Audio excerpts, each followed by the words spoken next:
नमस्कार मु प्रियव्रत विश्वाल जय माँ मंगला आपण मैंने जानी आज गोटे सूचना मिली आम काकड़पुर अत्यंत खुशी खबर काकड़पुर आज एनएससी प्राप्त है आम काकड़पुरिया होगी अत्यंत गर्व एवं खुशी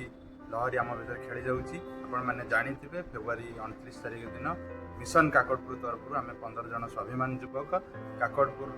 पदयात्रा जाइलु नवीन निवास यही परिप्रेक्षी में प्रथम पर्यायर एनएससी जो घोषणा है काकड़पुर से वंचित थिला द्वितीय पर्यायर आज जो घोषणा होती आमर दाबीपत्र समस्ते ग्रहण कर परिशेष में काकड़पुर को एनएससी प्राप्त कर मैंने जानी ये एनएससी पर आम भर जो खुशी लहरी आज खेली जाइए माँ मंगला पीठ आज एनएससी प्राप्त होती परिप्रेक्षी में आम काकड़पुरिया समस्ते गोटे खुशी लहरी भितर बांधी आपण मैंने जानी से दिन जो परिश्रम अक्रांत परिश्रम चेष्टा एवं निष्ठार सह काकड़पुर एनएससी आमर जो प्रचेषा थिला आज सफल होती समस्ते आम आगामी दिन में चेष्टा करवा काकड़पुर केवल किभली भाव में एक सुंदर काकड़पुर गढ़ी तोड़ा एक सुंदर सहर काकड़पुर सारा ओडिशा रे जमती गोटे